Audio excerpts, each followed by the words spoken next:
Liam Carter stood frozen at the edge of the marble pool, his scrub brush still dripping chlorine water onto expensive Italian tile. Across from him, Aria Bennett had just stepped into the shallow end fully clothed, her silk robe darkening against her skin, her eyes locked on his with an intensity that made his chest tight. This wasn't an accident. This wasn't a slip. This was a test, or maybe an invitation, and every instinct in his body screamed two different answers. Behind him, his truck sat in the driveway with a car seat in back and bills stuffed in the glove box. In front of him stood a woman who could ruin everything or change everything, and he had about 10 seconds to decide which kind of man he actually was. If you want to see how a single moment can rewrite a man's entire life, stay with me until the end. Hit that like button and drop a comment with your city so I can see how far this story travels. The alarm went off at 4:30 in the morning, same as always. Liam Carter didn't need it anymore. His body woke itself up 5 minutes before the sound, but he kept it set anyway. Routine mattered. Discipline mattered, especially when you were raising a 6-year-old alone and every single decision had consequences that rippled forward into tomorrow, and next week, and next year. He rolled out of bed quietly, even though Sophie's room was on the other side of their small apartment. The walls were thin, but she slept like a rock, curled up with the stuffed elephant he'd won for her at a county fair 2 summers back. He stood in her doorway for a second, just watching her breathe. Dark hair splayed across the pillow, one arm thrown over her head. She looked exactly like her mother when she slept, and that fact still hit him sideways sometimes, even after 3 years. He pulled the door almost closed and moved to the kitchen. Coffee first. Always coffee. The machine sputtered and hissed, filling the quiet apartment with a smell that felt like the only luxury he allowed himself. While it brewed, he checked his phone. 7 appointments today, 3 regular maintenance calls, 2 first-time cleanings, and 2 quotes for potential new clients. The schedule was full, which meant the bills would get paid. Barely, but paid. He poured the coffee into a metal thermos, grabbed the protein bar he'd left on the counter the night before, and headed for the door. His work truck sat in the apartment complex parking lot looking exactly as tired as he felt. Paint faded, company logo peeling off the side, back loaded with equipment that had seen better years. But the engine started on the first try, and that was enough. The city was still dark when he pulled onto the highway. He liked it this way. Empty roads, no traffic, just him and the hum of the engine and the slow lightening of the sky in his rear-view mirror. He'd been doing this for 6 years now, ever since Sophie was born, and he'd needed something stable, something that didn't require a college degree he didn't have, or connections he'd never made. Pool maintenance wasn't glamorous. It wasn't a career people bragged about. But it was honest work, and it kept food on the table. His first stop was a regular, Mrs. Pacheco, a 72-year-old widow who talked his ear off every single visit, but tipped well and always had fresh lemonade waiting. He spent an hour there, balancing chemicals, skimming leaves, checking the filter. She asked about Sophie, showed him pictures of her grandkids in Arizona, told him the same story about her late husband that she told him every other week. He listened, smiled, nodded in the right places. It was part of the job. By the time he finished his 3rd appointment, the sun was fully up and the day was starting to heat up. Late June in Southern California meant pool season was in full swing, and that meant his phone stayed busy.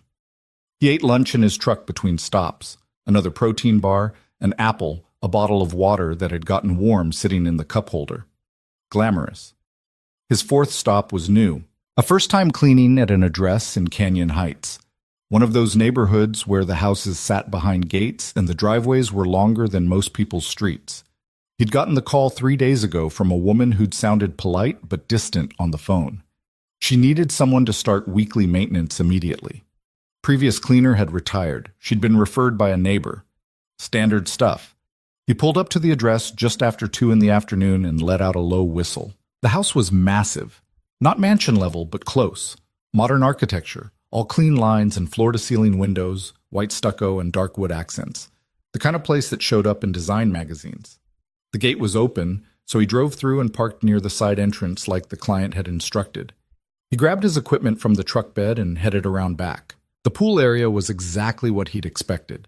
Pristine, oversized, infinity edge overlooking a canyon view that probably cost more than he'd make in 5 years. The water was crystal clear, which meant whoever had been maintaining it before knew what they were doing. This would be easy work.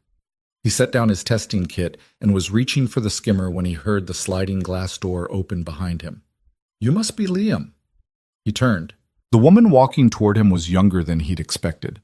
Mid-20s, maybe, blonde hair pulled back in a loose ponytail. Barefoot.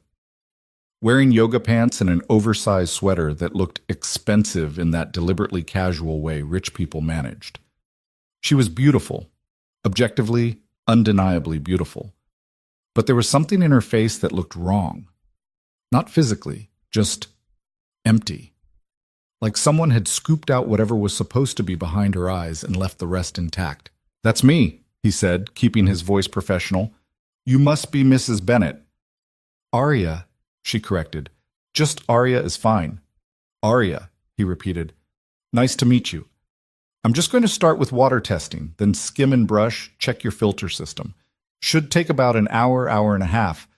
I'll stay out of your way." She nodded, wrapping her arms around herself even though it wasn't cold. "Do you need anything? Water? I could bring you something." "I'm good, thanks. I've got everything I need in the truck." "Okay." She stood there for another moment, like she wasn't sure what to do with herself, then turned and walked back toward the house. He watched her go, then shook his head and got to work. He'd learned a long time ago not to get too curious about clients. Everyone had their own life, their own problems, their own weird situations. His job was to show up, do the work, get paid, and leave. Simple. Clean. No complications. The pool maintenance went smoothly. The chemical levels were slightly off, pH too high, chlorine a bit low, but nothing major. He made the adjustments, skimmed the surface, brushed the walls and steps, backwashed the filter. Standard procedure. He was almost finished when he noticed Arya had come back outside. She was sitting on one of the lounge chairs near the far end of the pool, knees pulled up to her chest, staring out at the canyon. He finished up, packed his equipment, and walked over to where she sat.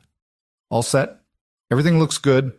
I adjusted the chemicals and left you a report card by the equipment. You're on the schedule for next Thursday, same time, unless that doesn't work for you." She looked up at him, and for just a second, something flickered in her expression. "Thursday's fine." "Great. I'll see you then." He turned to leave, but her voice stopped him. "Do you do this every day?" He glanced back. "Do what?" "Drive around, clean pools, move from house to house." "Pretty much," he said. "Monday through Saturday. Sometimes Sunday if someone has an emergency." "That sounds exhausting." He shrugged. "It's a living." She was quiet for a moment, still watching him with that strange, hollow look. "Do you like it?" It was an odd question, not the kind clients usually asked. "I don't know if 'like' is the right word," he said carefully. "But it's honest work, pays the bills, keeps my kid fed. That's enough." "You have a kid?" "A daughter, Sophie. She's 6. Something shifted in Arya's face, a softening, maybe, or just a different shade of sadness. "That's nice," she said quietly. "That you have someone." Liam didn't know what to say to that, so he just nodded. "I should get going. Next appointment's in 20 minutes." "Right, of course." She stood up, brushing off her pants even though there was nothing on them. "Thank you. For the pool." "No problem. That's what you're paying me for." He walked back to his truck, loaded his equipment, and drove away. In his rearview mirror, he could see her still standing there by the pool, alone in that massive backyard, looking small despite all the space around her. The week passed in its usual blur. Wake up, coffee, appointments, lunch in the truck, more appointments, pick up Sophie from after-school care, dinner, homework, bedtime, repeat. It wasn't exciting, but it was stable, and stability was everything when you were doing this alone. Thursday came around, and he pulled up to the Bennett house just after 2, same as before. The gate was open again. He parked, grabbed his gear, headed around back. This time, Arya was already outside. She was sitting at a small patio table near the pool, a laptop open in front of her, but she didn't seem to be looking at it. When she heard him approach, she glanced up and offered a small smile. "Hey," she said. "Hey." He set down his equipment. "Okay if I get started?" "Of course." "Do your thing." He ran through the same routine. Test, Skim, brush, check the equipment. Everything was in decent shape.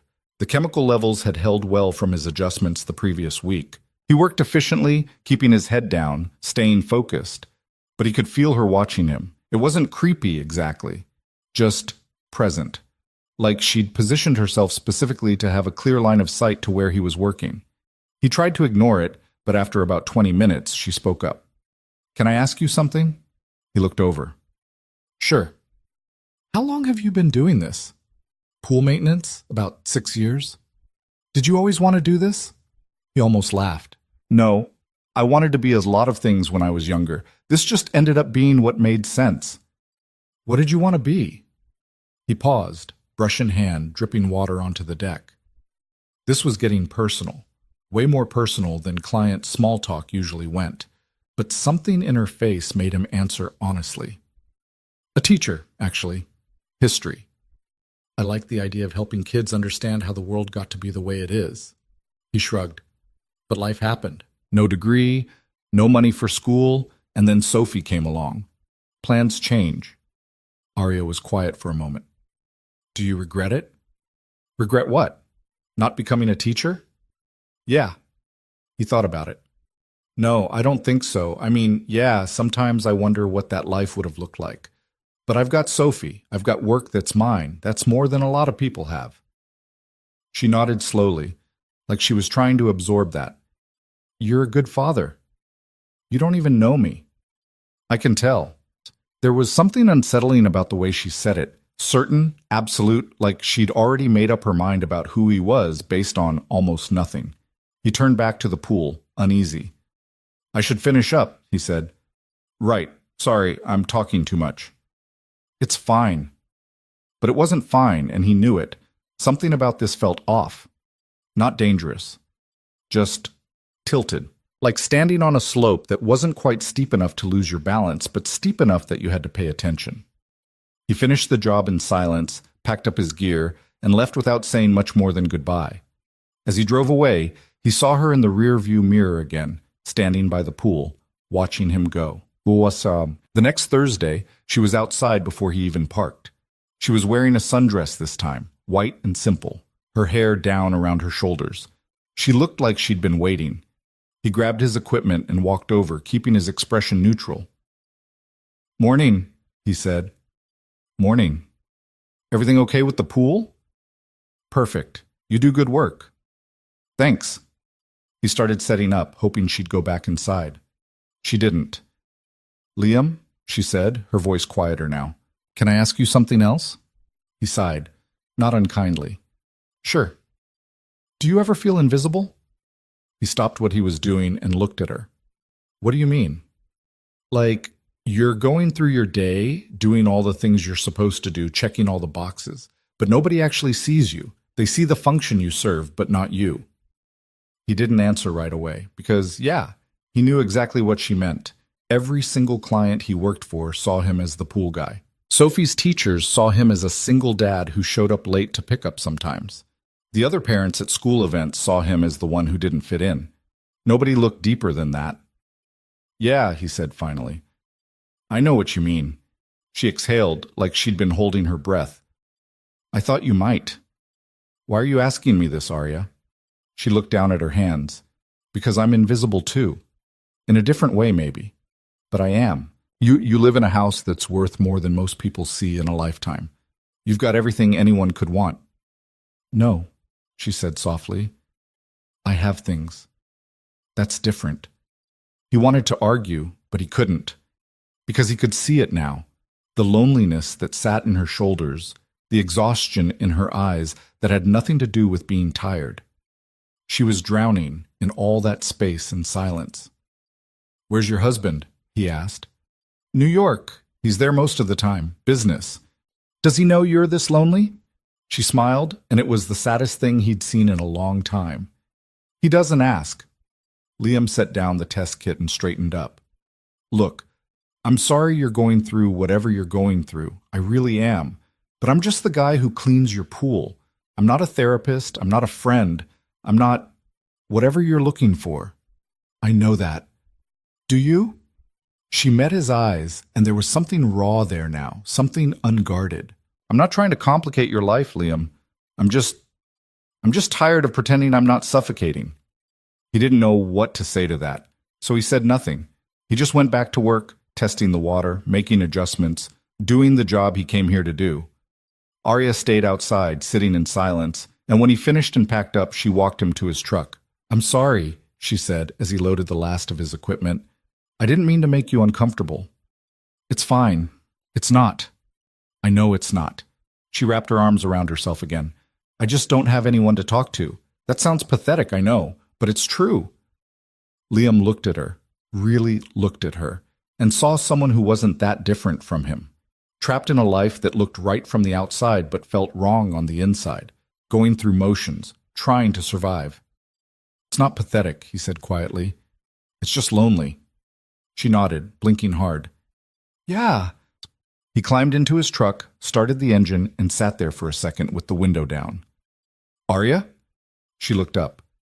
You're not invisible. Not to me. He drove away before she could respond, but in the mirror, he saw her standing in the driveway, one hand pressed to her mouth, and he knew he'd just crossed a line he hadn't meant to cross. He thought about skipping the next appointment, thought about calling her, saying he had to drop her account, that something had come up. But he didn't, because he needed the money, and because some part of him, some stupid reckless part, wanted to see her again. When he showed up the following Thursday, she was in the pool, not swimming, just standing in the shallow end, fully dressed in jeans and a t-shirt, water up to her waist. She was crying, not sobbing, not making noise, just silent tears running down her face while she stood there like she didn't know what else to do. Arya. His voice came out sharper than he meant it to. What the hell are you doing? She looked at him, and her eyes were red and swollen. I don't know. He dropped his equipment and walked to the edge of the pool. Get out of there. Why? Because you're scaring me. Get out. She didn't move. Didn't. Do you know what it's like to live in a beautiful house and feel like you're dying inside it? Arya, do you know what it's like to have everything and feel nothing? Yes, he said, and his voice cracked. Yeah, I do. Now get out of the pool. She stared at him for a long moment, then slowly waded toward the steps. He grabbed a towel from one of the lounge chairs and handed it to her when she climbed out. She took it, but didn't use it, just stood there dripping onto the expensive tile. I'm sorry, she whispered. Stop apologizing. I don't know what I'm doing. I know. He took a breath, trying to steady himself. Look, I think maybe you need to talk to someone. A professional. This isn't something I can help with. I'm not asking you to fix me, Liam. Then what are you asking? She looked up at him, and her voice was so quiet he almost didn't hear it. I'm asking you to see me. And there it was. The thing that had been building for weeks, unspoken and dangerous. He saw her. He'd been seeing her, and she knew it. I have a daughter, he said, his voice rough. I have a life that I've built from nothing, and I can't screw it up. I can't. I know. Then you know this can't happen. What can't happen? Whatever this is. She stepped closer, and he could smell chlorine and something floral. Her shampoo, maybe, or perfume. I'm not asking for anything to happen. I'm just asking you not to leave. Every instinct he had told him to walk away. Get in the truck. Drive off. Drop the account. Protect himself and Sophie and the fragile stability he'd worked so hard to build. But he didn't move. Because he understood what she was really saying. She wasn't asking him to stay as a pool cleaner. She was asking him to stay as a person. As someone who saw her when no one else did. I'll stay, he said finally. But we're not doing this. Whatever you think this is, we're not doing it. She nodded, relief flooding her face. Okay. I mean it, Arya.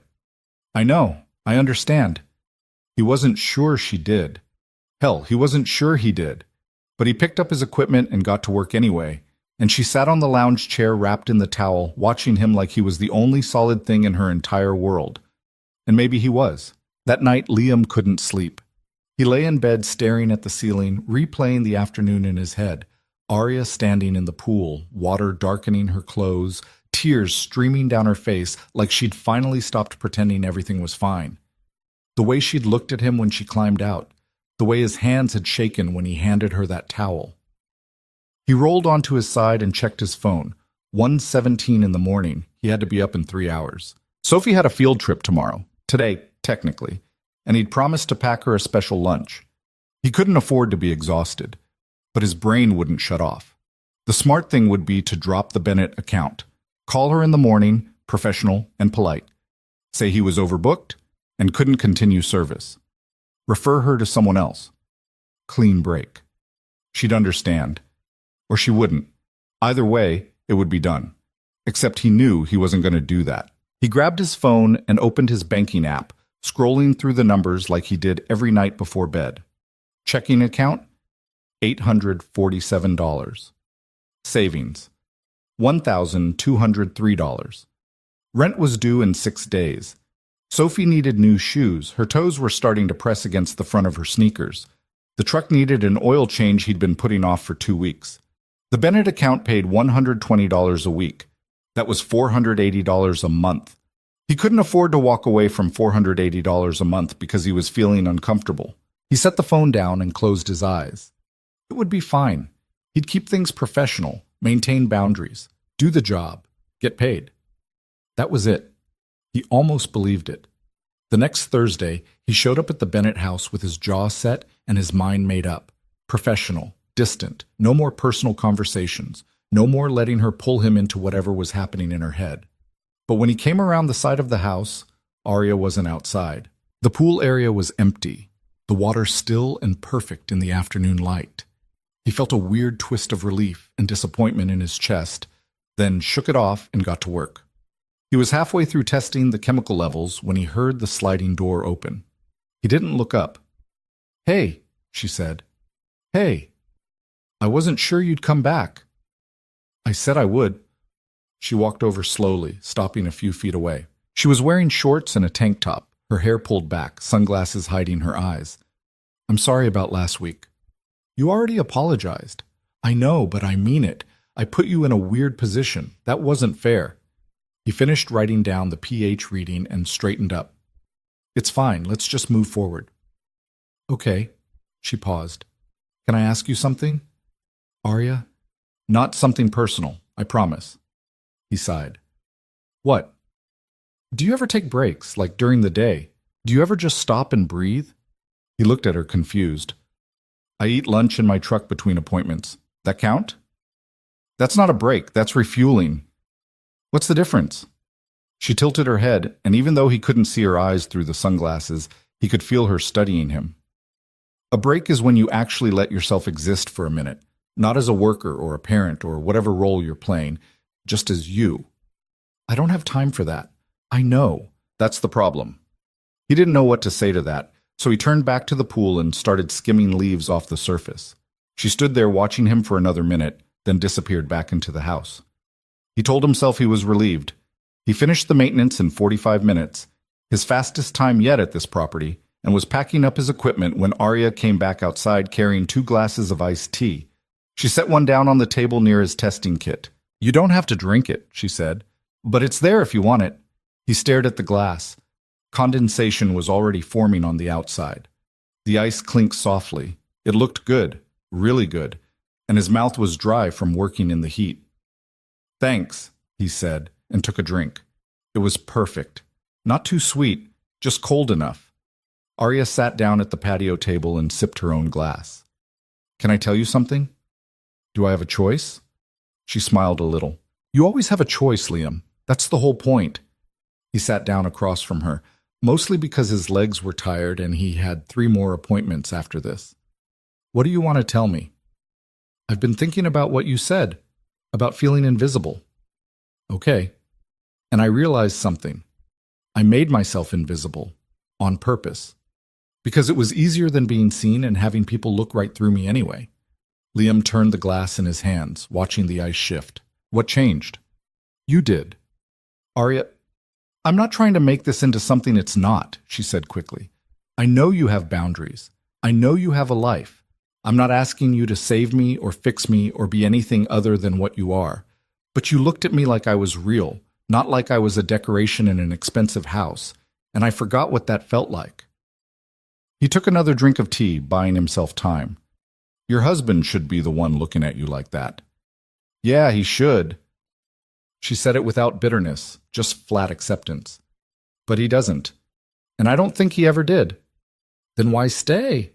She laughed, but there was no humor in it. Where would I go? I don't have a job. I don't have skills. I have a sociology degree I've never used and a closet full of clothes I didn't pay for. This is my life. This is what I chose. You could choose something else.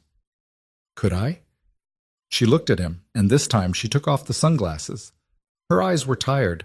You ever feel like you made one decision a long time ago, and now you're just living with the consequences forever? Yeah. He knew that feeling. He'd felt it the day Sophie's mother walked out. The day he realized he was doing this alone, the day he gave up on every dream he'd ever had because the reality in front of him demanded all his attention. Every day, he said. They sat in silence for a while. The canyon stretched out behind them, vast and empty. Somewhere in the distance, a hawk circled. I like these conversations, Arya said quietly. I know I probably shouldn't. I know it's not professional, but I do. Me too. The admission surprised him, but it was true. These Thursday afternoons had become something he looked forward to, even when he knew he shouldn't. There was something about the way she listened, the way she asked questions that made him think about things he usually kept buried. It was dangerous, but it was also the most honest thing in his week. So what do we do? She asked. We keep it like this. I do my job. We talk. That's it. That's it? That's all it can be. She nodded slowly. Okay. He finished the tea, stood up, and grabbed his equipment. I'll see you next week. Liam? He turned back. Thank you, she said, for not running away. He didn't trust himself to respond, so he just nodded and left. Over the next few weeks, a routine developed. He'd show up every Thursday at 2. She'd be outside, sometimes reading, sometimes just sitting. He'd work on the pool while they talked. Small things at first, favorite books, worst jobs they'd ever had, memories from childhood. Nothing too deep, nothing that crossed any lines. But the conversation started lasting longer. What used to be 10-minute exchanges turned into 20, then 30. He found himself working slower, stretching out the maintenance so he'd have a reason to stay. She started asking about Sophie, what she liked, what she was learning in school, what it was like raising a kid alone. He showed her pictures on his phone. Arya would smile at them, really smile, and say things like, she looks exactly like you, or she's lucky to have you. One Thursday in late July, he showed up and found Arya sitting by the pool with her laptop open, frowning at the screen. Everything okay? He asked. She glanced up. I'm trying to figure out what I want to do with my life. Turns out that's harder than I thought. What brought this on? You did. He set down his equipment. How did I do that? You made me realize I'm wasting my time, just existing, not living. She closed the laptop and looked at him. I've been thinking about going back to school, maybe getting a master's degree, actually using the education I already have. That's great. Is it? Or is it just another distraction? Does it matter? At least you're doing something. She considered that. I guess that's true. It's just scary, starting over, admitting that the last 5 years were basically a waste.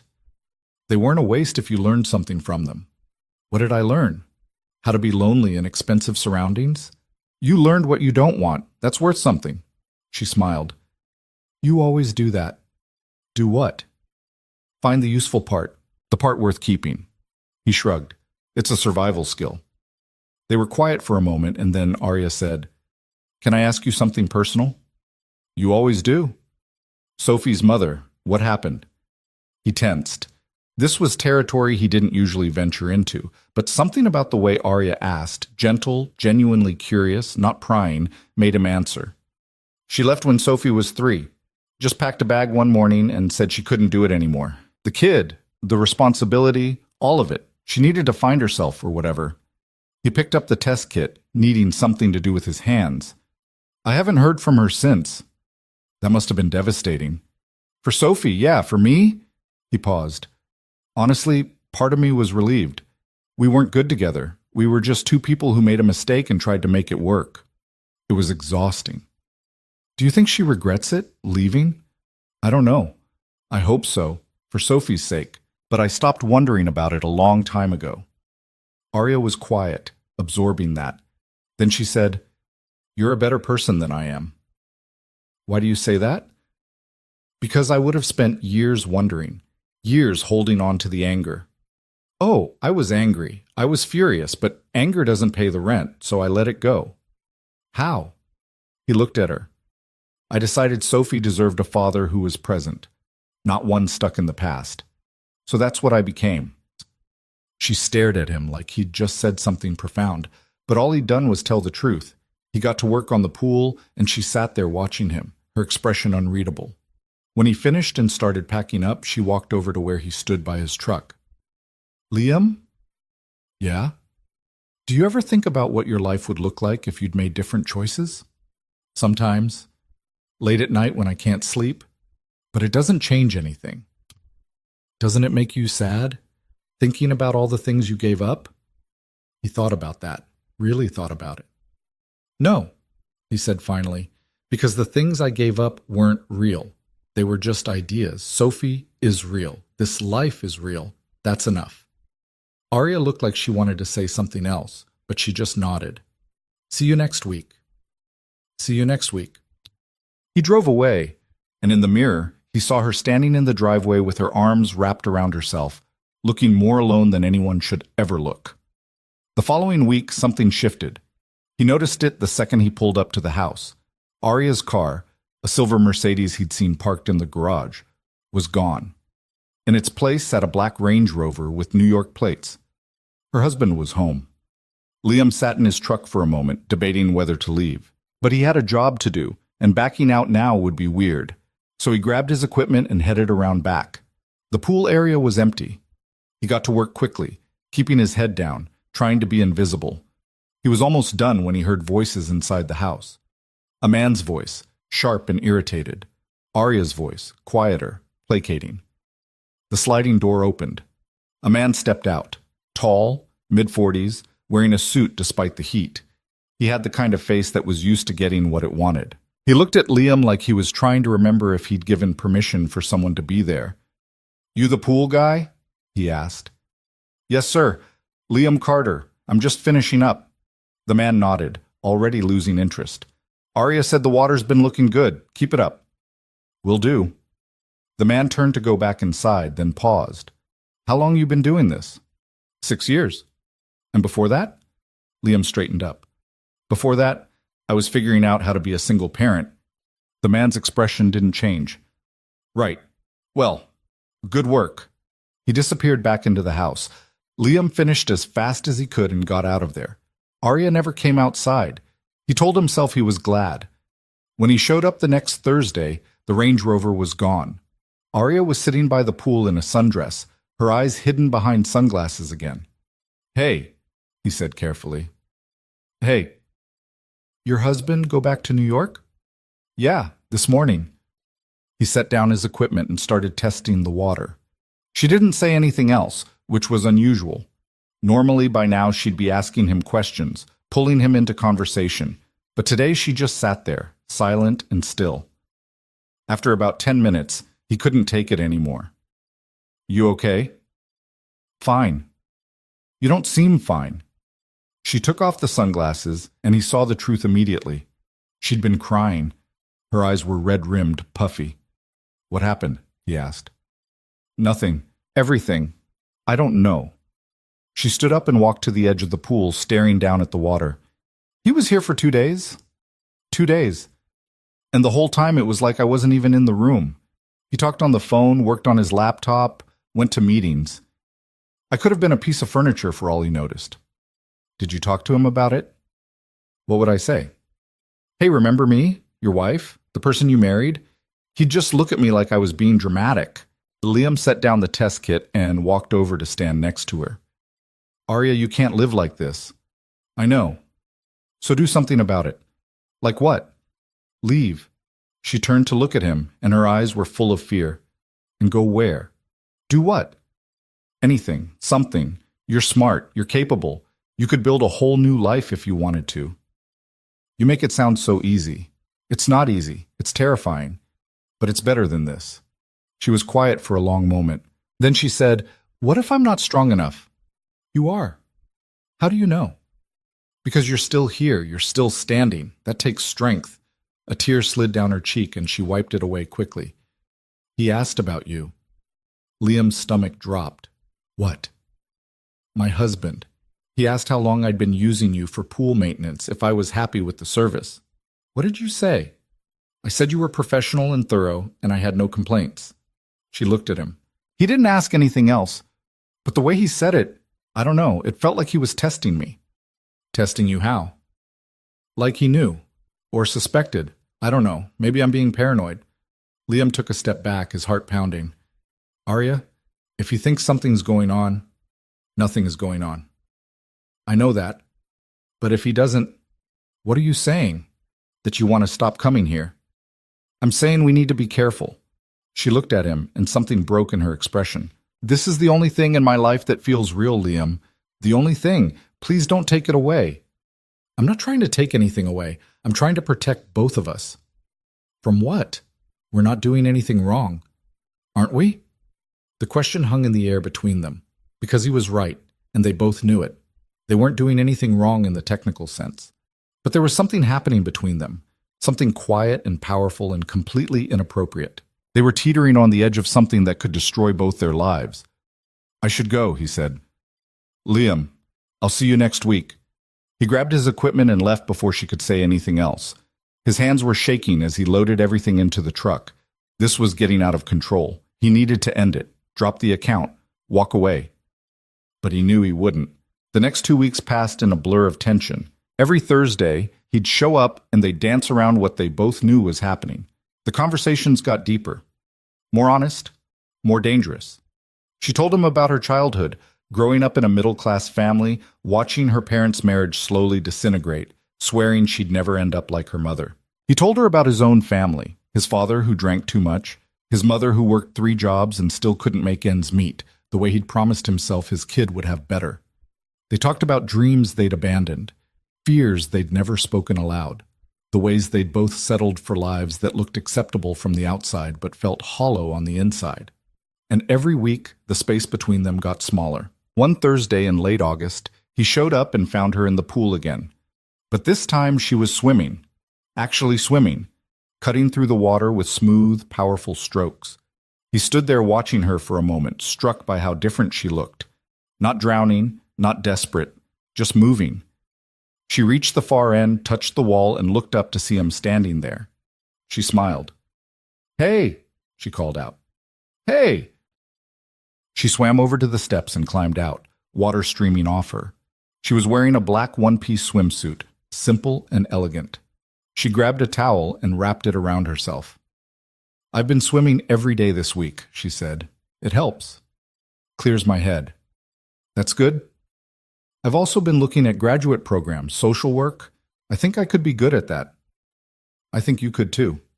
She walked closer, and he could smell chlorine and sunscreen. "I want to thank you." "For what?" "For reminding me I'm capable of more than this." "You did that yourself." "No, I didn't. I was drowning, Liam, literally and figuratively, and you threw me a rope." "Arya, I know we can't be anything more than this. I know you have lines you won't cross. I respect that, but I need you to know that these conversations, they've saved me." He didn't know what to say, so he just stood there, looking at her, feeling the weight of everything unsaid pressing down on both of them. And then she did something that changed everything. She stepped closer, close enough that he could feel the heat coming off her skin, close enough that he could see the water droplets still clinging to her shoulders, close enough that every alarm in his head started screaming. "Arya," he said, his voice rough. Don't what? Don't make this harder than it already is. What if I want it to be hard? What if I'm tired of easy?" "You don't know what you're saying." "Yes, I do." She looked up at him, and her eyes were clear and certain. "I know exactly what I'm saying. I see you, Liam, and I think you see me, and I don't want to pretend anymore that this is just about pool maintenance." He took a step back, trying to create distance, trying to think. "I have a daughter." "I know." I have a life I can't afford to mess up. I know that too.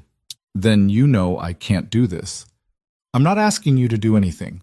I'm just asking you to be honest, with me and with yourself. His heart was pounding so hard he could hear it in his ears, because she was right. He'd been lying to himself for weeks, pretending this was just friendly conversation, just two lonely people passing time. But it was more than that. It had been more than that for a while now. I need to go, he said. Okay. He turned to leave, but her voice stopped him. Liam? He looked back. I'm not sorry, she said, for any of this. Even if nothing ever happens, I'm not sorry. He drove away with his hands gripping the steering wheel so tight his knuckles went white. When he got home, Sophie was sitting at the kitchen table doing homework. She looked up and smiled. Hi, Daddy. Hey, baby. How was work? Fine. Just fine. She went back to her homework, and he stood there watching her, reminding himself why none of this could happen, why he had to walk away, why restraint mattered more than desire. But when Thursday came around again, he was back at the Bennett house, right on schedule, telling himself this would be the last time. It wasn't. September came in hot and dry, the kind of heat that made the air shimmer above the pavement and turned every surface into something that could burn you if you weren't careful. Liam kept showing up every Thursday, kept telling himself each visit would be the last, and kept coming back anyway. The pattern had become almost ritualistic. He'd arrive at 2, Arya would be waiting, they'd talk while he worked, and then he'd leave before anything could shift from words into action. But the tension was building. He could feel it every time their hands accidentally brushed when she handed him a glass of water. Every time their eyes met and held a second too long.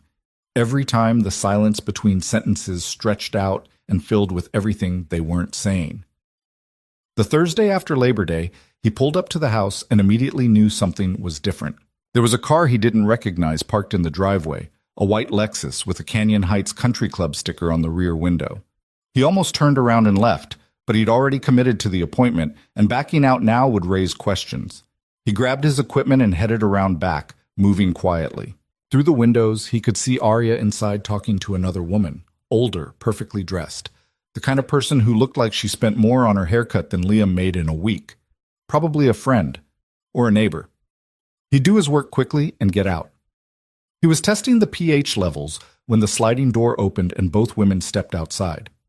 Arya's face went tight when she saw him, a flash of something that looked like panic crossing her features before she smoothed it away. Liam, this is Claire Hutchinson. She lives 3 houses down. The older woman looked him over with the kind of assessment that made him feel like he was being priced out. The pool service, she said. It wasn't a question. Yes, ma'am. How long have you been servicing this property? About 3 months now. And before that? Who was maintaining it? Liam glanced at Arya, who was standing very still, her arms crossed over her chest. I'm not sure, he said. The client just requested weekly service starting in June. Claire turned to Arya. Robert Tillman used to handle all the pools in this neighborhood. He retired last spring. Most of us switched to Morrison Pool Service. They're very reliable. I'm sure they are, Arya said, her voice carefully neutral. But I'm happy with Liam's work. Of course. Claire smiled, but it didn't reach her eyes. I'm just surprised I haven't seen his truck here before. I'm usually very aware of who's coming and going, especially on our street. The implication hung in the air like smoke. Liam kept his face blank and went back to testing the water, trying to become invisible. He could feel Claire watching him, cataloging details, making assessments. Well, Claire said finally, I should get going. Richard will be home soon and I haven't even thought about dinner. Arya, we should have lunch next week, catch up properly. That would be lovely. Claire headed back through the house and Liam heard the front door close a minute later. Arya waited until the sound of the Lexus pulling away faded before she walked over to where he was working. I'm sorry about that, she said quietly. About what? She's just a neighbor. She's not just anything. She's the nosiest person in this entire neighborhood. If there's gossip, she knows it. If there's a scandal, she's already told half the community before lunch. Liam set down the test kit. Did I do something wrong? No, you didn't do anything. It's just... She ran a hand through her hair, frustrated. She was asking questions. About how often you're here, whether we talk. She made some comment about how unusual it is for service people to stay so long. His stomach went cold. How long does she think I stay? She said she's driven past a few times around 3:30, and your truck was still here. He checked his watch. It was 2:45. On a normal day, he'd be here until at least 3:15, sometimes later if they got talking. He'd never thought about how it looked from the outside, never considered that someone might be paying attention. I should start coming at different times, he said. Mix up the schedule. Or maybe we should... Don't say it. She closed her mouth, but he could see the words in her eyes anyway. Maybe we should stop. Maybe this is getting too complicated. Maybe we're being reckless. I'll be faster, he said. In and out. No conversations. Liam, it's the smart thing to do, Arya. You know it is. She looked like she wanted to argue, but she just nodded. Okay. He finished the maintenance in record time, 35 minutes flat, and packed up without another word. As he drove away, he saw a curtain move in one of the houses down the street. Someone watching. Someone always watching. That night he lay in bed staring at his phone. He drafted a text to Arya 3 times and deleted it 3 times. Finally, around midnight, he just wrote, "We need to be more careful." Her response came 2 minutes later. "I know." He stared at those 2 words for a long time before setting the phone down and trying to sleep. It didn't come easy. The next Thursday, he showed up at 1:30 instead of 2. Arya wasn't outside. He did the maintenance in 40 minutes, left the report card by the equipment panel, and got back in his truck. He was pulling out of the driveway when his phone buzzed. It was a text from Arya. "Did you already come and go?" He typed back, "Yeah, trying to vary the schedule." 3 dots appeared, then disappeared, then appeared again. Finally, "Can we talk?" "Not today, but soon?" He shouldn't. He knew he shouldn't. But he wrote back when. "Saturday? My husband's in New York until Monday. We could meet somewhere. Not here." Every rational part of his brain screamed that this was a terrible idea. Meeting her somewhere outside of work, outside of the safe context of pool maintenance, would cross a line they'd managed to avoid crossing. But his fingers typed the response before his brain could stop them. Where? She sent him an address. A coffee shop in a neighborhood halfway between Canyon Heights and his apartment. Neutral territory. Public. Safe. 2 o'clock? She added. Okay. He spent the next 2 days trying to talk himself out of it. Friday night, after he put Sophie to bed, he sat at his kitchen table with a beer he wasn't drinking and a piece of paper where he'd written out all the reasons this was a mistake. The list filled half the page. On the other side, he'd written only one thing. But I want to see her. That was the problem. He wanted to see her. Not as the pool guy. Not in her backyard with equipment and chemicals. Just as himself. As Liam. And he wanted her to see him the same way.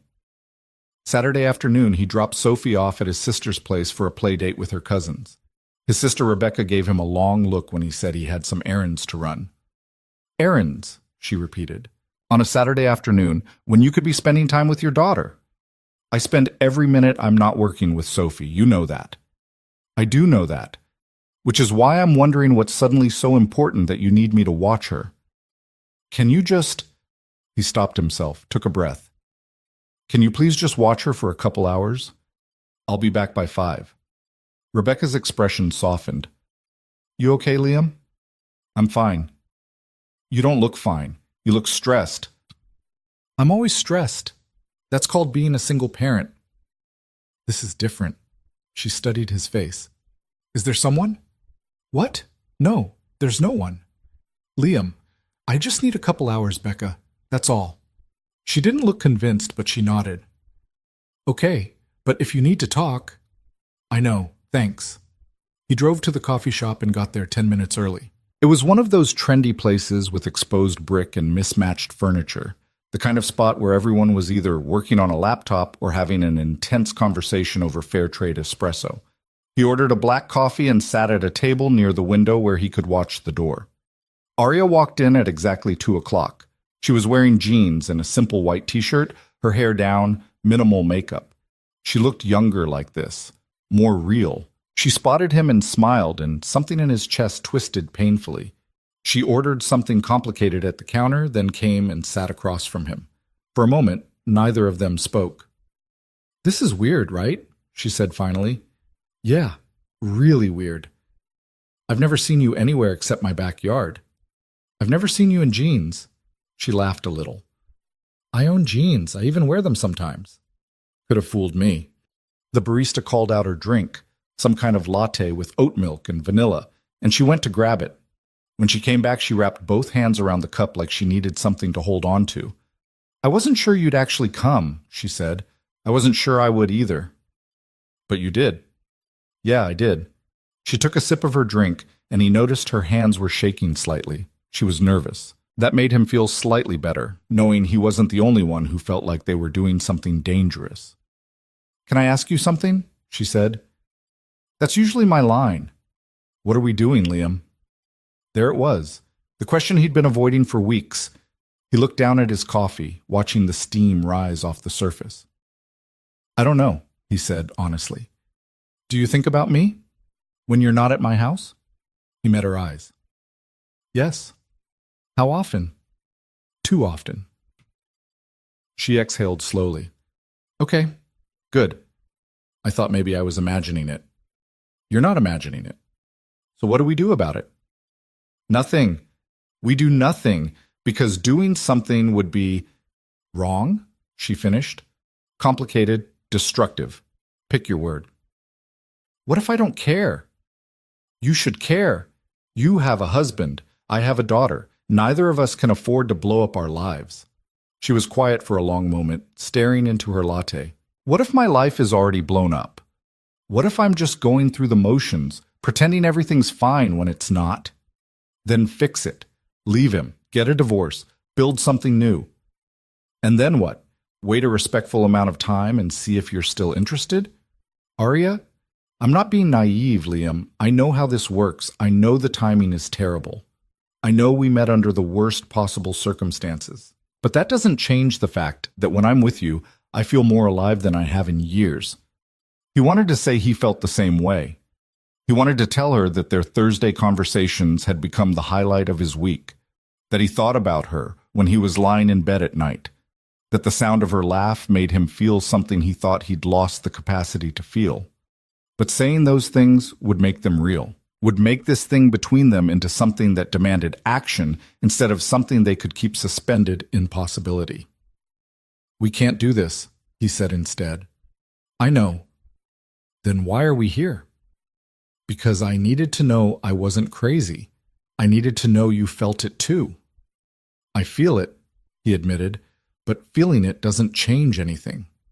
She reached across the table and put her hand over his. It was the first time they'd touched on purpose, deliberately, and the contact sent electricity up his arm. He should have pulled away. He didn't. "What if we just had this?" she said. "Just these conversations, nothing more. Just two people who see each other, talking.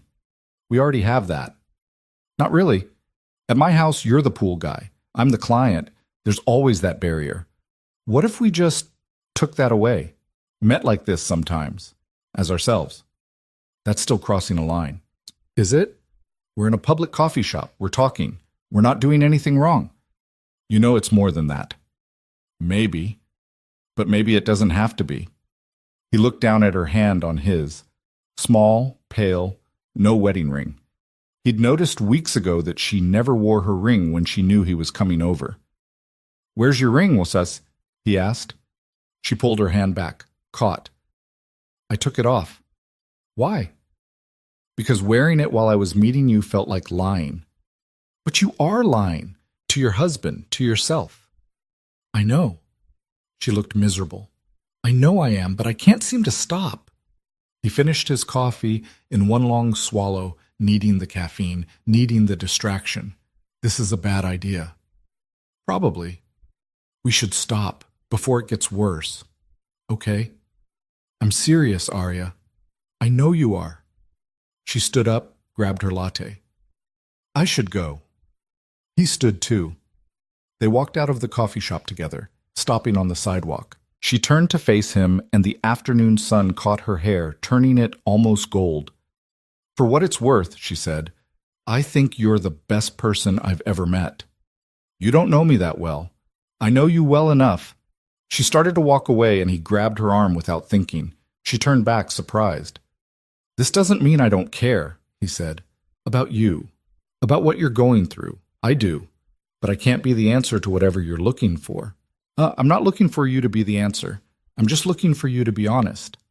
I am being honest. Then tell me the truth. If things were different, if I wasn't married, if you didn't have so much at stake, would you want this? He should have lied, should have said no, should have created distance, should have protected them both. But he was tired of lying, tired of pretending. Yes, he said. I would. She smiled, sad and beautiful. That's all I needed to know. She walked to her car, and he stood there on the sidewalk watching her drive away, feeling like he'd just made either the biggest mistake of his life or the most honest choice he'd made in years. He couldn't tell which. Over the next 2 weeks, they fell into a new pattern. He'd maintain the pool on Thursdays, quick and efficient, barely any conversation. But then on Saturdays, they'd meet at the coffee shop. Just for an hour, just to talk. They never touched again after that first time. Never crossed any physical lines. But the emotional intimacy grew deeper with every conversation. She told him about her marriage, how she'd met her husband at a college party, how he'd seemed sophisticated and successful and everything she thought she wanted, how the first year had been good, but then he'd gotten busier, more distant, more focused on work than on her, how she'd slowly disappeared into the background of his life until she wasn't sure she existed anymore except as decoration. He told her about Sophie's mother, how they'd been young and stupid and thought a baby would fix what was broken between them, how it had only made things harder, how some nights he still woke up in a panic, terrified he was failing his daughter, terrified he wasn't enough. They talked about books and music and all the small things that made them who they were. She loved classical music and hiking and old black and white movies. He loved jazz and history podcasts and cooking elaborate meals even though he rarely had time to do it. They discovered they'd both read the same novel in high school and hated it for the same reasons. That they both thought cilantro tasted like soap. That they both had recurring dreams about showing up somewhere important and realizing they were unprepared. The conversations were easy in a way nothing else in Liam's life was easy. With Arya, he didn't have to perform or pretend or be anything other than himself, and she seemed to feel the same way. But the strain was starting to show. One Thursday in late September, he showed up at the house and found Arya's husband's Range Rover in the driveway again. His gut clenched. He should have turned around, but he'd already committed to the appointment, and canceling now would look suspicious.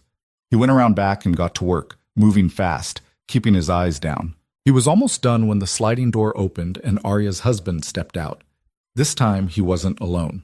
Another man was with him, younger, maybe mid-30s, wearing a suit that probably cost more than Liam's truck. David, this is our pool service, Arya's husband said, gesturing vaguely in Liam's direction. Liam something. Carter, Liam said. The other man, David, barely glanced at him. You said you wanted to show me the canyon view. Right, this way. They walked to the far end of the pool deck, talking about property values and investment opportunities, completely ignoring Liam's presence. He finished up quickly and was packing his equipment when Arya came outside. She looked pale, tense. All set? She asked, her voice carefully professional. Yeah, everything's balanced. Great, thank you. He could see the strain in her face, the way she was holding herself too rigidly. Something was wrong, but he couldn't ask. Not with her husband 20 feet away, so he just nodded and left. That Saturday, she didn't show up at the coffee shop. He waited for 30 minutes, checking his phone, wondering if she'd sent a message he'd missed. Nothing. He finally texted her. Everything okay? The response took 10 minutes. Can't make it today. Sorry. He stared at those words, trying to read between them. Was she backing out? Had something happened? He typed several responses and deleted them all. Finally, he just wrote, "Let me know if you need anything." She didn't respond. The following Thursday, her husband's Range Rover was still in the driveway.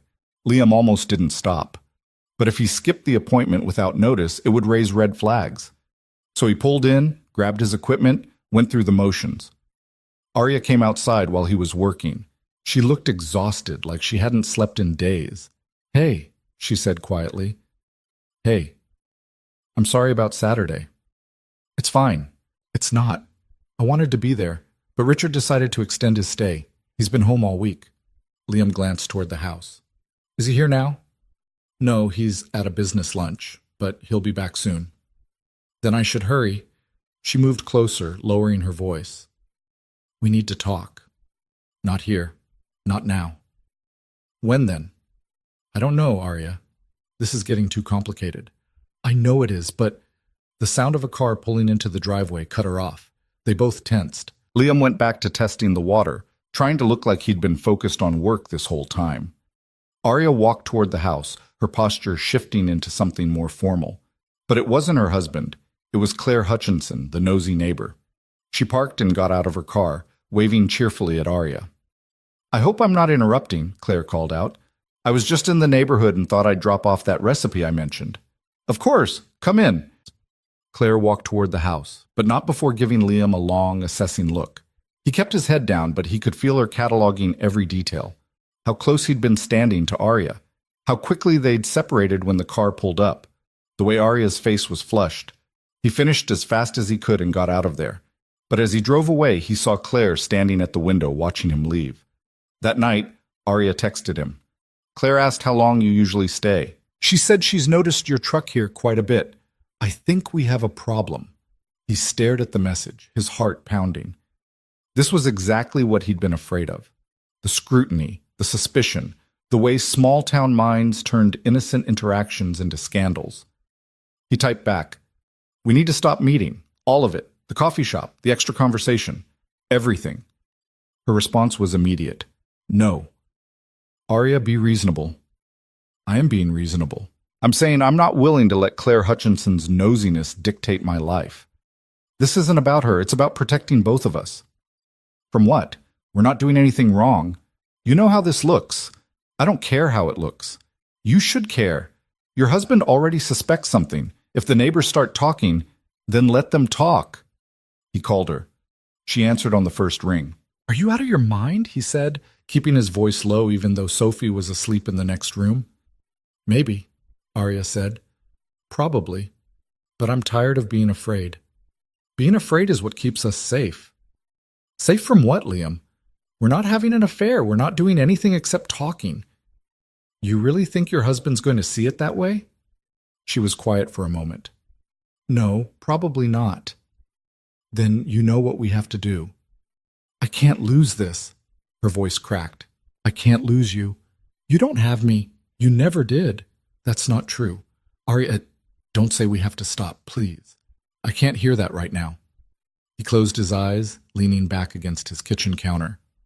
"What do you want me to say?" "I want you to tell me there's a way through this. Some way we can keep talking without destroying everything."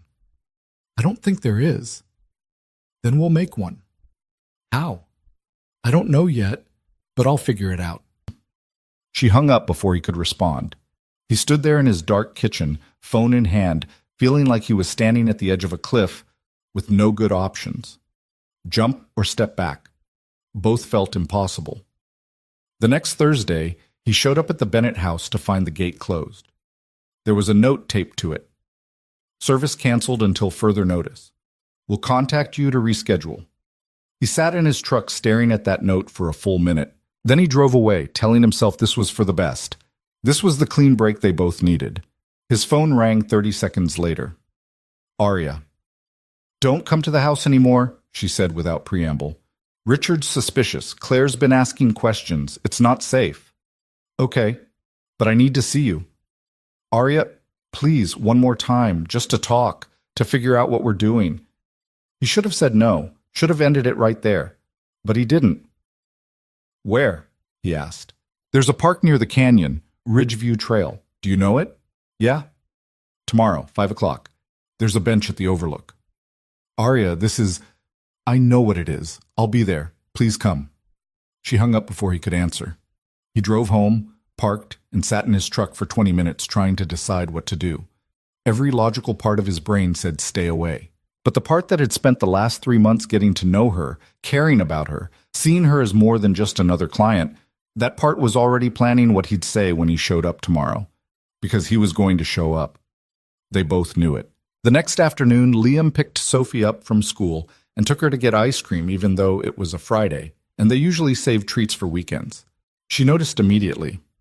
"Are we celebrating something?" she asked, sitting across from him at the small table with a cup of strawberry ice cream that was already melting in the heat. "No, just felt like ice cream." She studied him with those dark eyes that saw too much for a 6-year-old. "You seem sad, Daddy."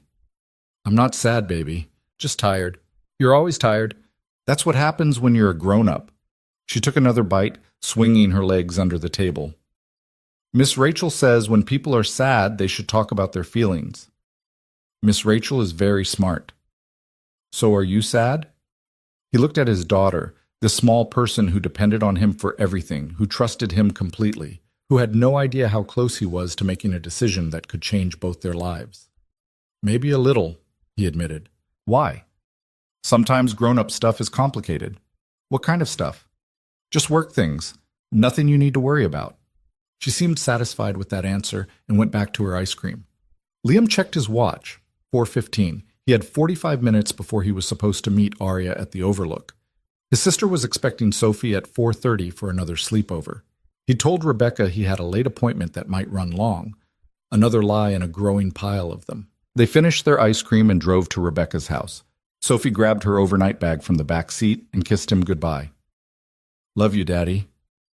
"Love you too, baby. Be good for Aunt Becca." Rebecca walked Sophie inside, then came back out to where Liam was still sitting in his truck with the engine running. "You okay?" she asked through the open window. "Why does everyone keep asking me that?" "Because you look like you're about to do something stupid." He almost laughed. "What makes you think that?" "I've known you your whole life, Liam. I know what you look like when you're wrestling with something, and right now you look like you're losing." "I'm fine, just got a lot on my mind." "Does it have anything to do with whoever you've been meeting on Saturday afternoons?" His hands tightened on the steering wheel. "I don't know what you're talking about." "Sure you don't. Just be careful, okay? Whatever this is, be careful. You've got more to lose than just yourself." "I know that." "Do you? Because from where I'm standing, it looks like you're forgetting." He wanted to argue, but she was right. He was forgetting. Or maybe he was just choosing to ignore what he knew because the alternative felt impossible. "I should go," he said. "Liam, I'll pick Sophie up tomorrow morning. Thanks for watching her." He drove away before Rebecca could say anything else. The whole drive to Ridgeview Trail, he kept thinking he should turn around. Cancel. Send Arya a text saying he couldn't make it. End this before it went any further. But he didn't. He parked in the small lot at the trailhead and walked the quarter-mile to the Overlook. The sun was starting to drop toward the horizon, turning the sky orange and pink. The canyon stretched out below, vast and empty and beautiful. Arya was already there, sitting on the bench, staring out at the view. She turned when she heard his footsteps. "You came." "I said I would." "I wasn't sure you meant it." He sat down next to her, leaving space between them. "We shouldn't be here." "I know." "Then why are we?" She turned to face him fully. "Because I needed to see you, really see you, not as the pool guy, not in some coffee shop where we're pretending this is casual, just you and me being honest about what this is." "And what is this, Arya?" "I don't know, but it's something, and I'm tired of pretending it's not." He looked out at the canyon, the fading light making everything look softer than it was. "Your husband suspects." "Yes." "And you're still here." "Yes." "You understand what that means, right? What you're risking." "I understand exactly what I'm risking. My marriage, such as it is, my comfortable life, my reputation, all of it. And I'm here anyway." "Why?" She took a breath. "Because for the first time in 5 years, I feel like I'm actually alive. Like I'm not just going through the motions, playing a part I never auditioned for. And I know that's not fair to put on you. I know this isn't your responsibility, but I can't make it stop." "What can't you make stop?" "This." She gestured between them.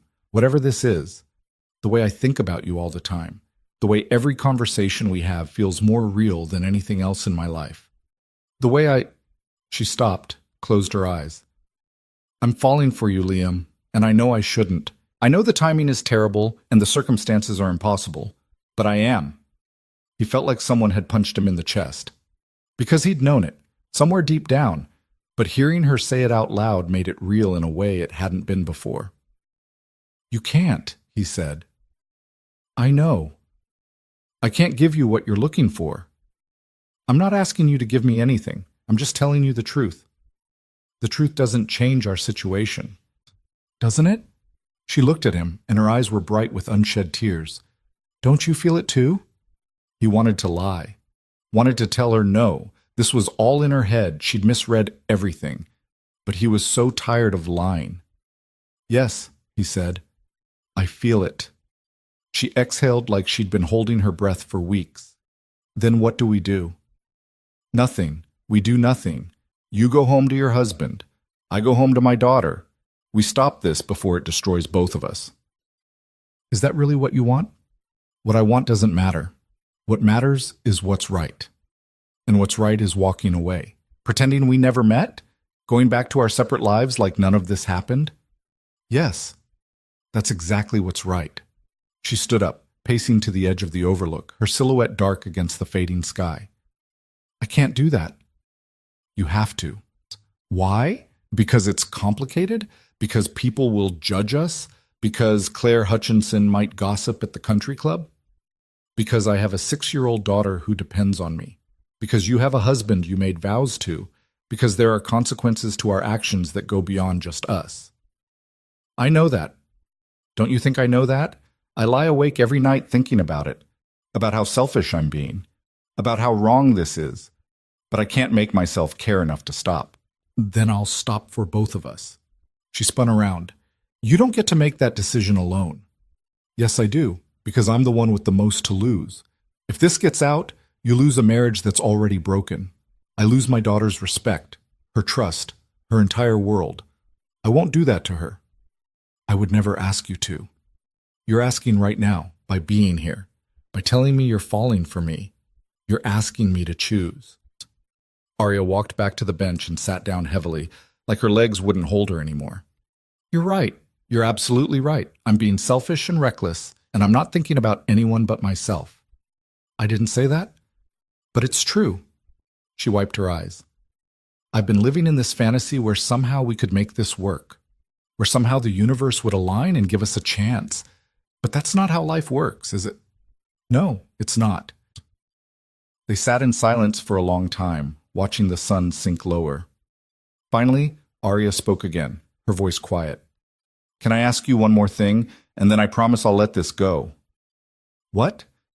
If things were different, if we'd met at a different time, in a different way, do you think we could have had something real? He looked at her, really looked at her, at the way the dying light caught in her hair, at the sadness in her eyes that matched his own, at everything she was and everything she could have been to him in another life. Yeah, he said. I think we could have had something really good. She smiled through her tears. That's all I needed to hear. She stood up, and he stood with her. They walked back toward the parking lot in silence. When they reached her car, she turned to face him one last time. I'm going to file for divorce, she said. Arya, not for you, for me. You were right when you said I should leave. I should have left years ago. This marriage has been over for a long time. I was just too scared to admit it. What will you do? I don't know. Figure it out as I go, I guess. Maybe actually use that sociology degree. Maybe go back to school. Maybe just find an apartment and a job and start over from scratch. You're stronger than you think. I hope so. She pulled out her keys, then paused. Will I see you again? I don't think that's a good idea. Not even as friends? Especially not as friends. She nodded, accepting it. Okay, then I guess this is goodbye. Yeah, I guess it is. She got in her car and he watched her drive away, the taillights disappearing around a curve. He stood there in the empty parking lot as the last light faded from the sky, feeling like he'd just lost something he never actually had. The drive home was a blur. He picked up Sophie the next morning like nothing had happened. She chattered about her sleepover with her cousins, about the movie they'd watched, about the pancakes Aunt Becca had made for breakfast. He listened and nodded and made all the right responses while his mind replayed the conversation at the Overlook on an endless loop. Days turned into weeks. He kept working, kept showing up to appointments, kept going through the motions of his normal life. But something felt different now, like a light had gone out somewhere inside him. He thought about Arya constantly, wondered if she'd actually filed for divorce, wondered if she was okay, wondered if she thought about him too. 3 weeks after their meeting at the Overlook, he got a text from an unknown number. "I did it. Filed yesterday. Wanted you to know. I hope you and Sophie are well. A." He stared at that message for 10 minutes before typing back, "Proud of you. Take care of yourself." Her response came immediately, "You too." That was the last time they communicated. October passed, then November. The holidays came and went. Liam threw himself into being the best father he could be, spending every free moment with Sophie. They went to the zoo, made cookies, watched every animated movie she wanted to see. He was present in a way he hadn't been in months, and she blossomed under the attention. One Saturday in early December, he took Sophie to the park near their apartment. She was on the swings, laughing, asking him to push her higher. He obliged, watching her soar against the clear winter sky, feeling something like peace for the first time since summer. "Higher, Daddy. Any higher and you'll fly away." "That's okay, you'll catch me." He would, he always would. That was his job, his purpose. Everything else was just noise. On the other side of the park, he saw a woman walking alone. Blonde hair, about the right height. His heart jumped before his brain caught up and told him it wasn't her. It was never her. She was somewhere else, building a new life. And he was here, living the one he'd chosen. That night, after he put Sophie to bed, he sat on his apartment balcony with a beer and let himself think about Arya for the first time in weeks. He wondered if she'd found an apartment, if she was working, if she was happy, if she ever thought about those Thursday afternoons when they'd talked about everything and nothing while he pretended to focus on pool chemicals. He hoped she was okay. Hoped she'd found whatever she'd been looking for. Hoped she didn't regret walking away from her comfortable life. And he hoped she understood why he'd made the choice he did. Why restraint mattered more than desire. Why some things, no matter how much you wanted them, had to stay in the realm of possibility rather than reality. His phone buzzed. A text from Rebecca. "How are you doing?" "Really?" He thought about lying, about saying he was fine, but he was tired of lying. "Better than I was, still figuring it out." "Proud of you, little brother. Whatever you went through, you did the right thing." "How do you know?" "Because you're still here, still showing up. That's how I know." He set the phone down and looked up at the stars. Somewhere out there, in some parallel universe, he and Arya had met at the right time, had built something real, had gotten their chance, but not in this one. In this one, he was a single father who cleaned pools and loved his daughter and made the hard choices because that's what being a grown-up meant. And if there was loneliness in that, if there was regret, if there was a small ache that never quite went away, well, that was the price of doing the right thing. He could live with that. In mid-December, he got a Christmas card in the mail.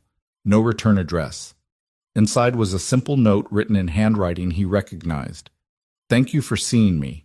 Thank you for the conversations. Thank you for being exactly who you are. You'll never know how much it meant. I'm doing okay. I hope you are too. Wishing you and Sophie all the happiness. A." He read it 3 times, then put it in his dresser drawer under some old t-shirts where Sophie would never find it. A small piece of a story that almost happened. A reminder that sometimes the right choice and the easy choice were 2 very different things. That night, Sophie asked him to read her an extra bedtime story. He said yes, and then another when she asked again, and then another after that. They fell asleep together in her small bed, her stuffed elephant tucked between them, and when he woke up at 3 in the morning with a crick in his neck, he carefully extracted himself and went to his own room. He pulled out his phone and looked at Arya's last message. "You too." 2 words. That's all they'd ever be to each other now. 2 words and a stack of memories and the knowledge that they'd both been brave enough to walk away. He deleted the message thread. All of it. Every conversation they'd had outside of work-related text. It was time to let go completely. But he kept the Christmas card.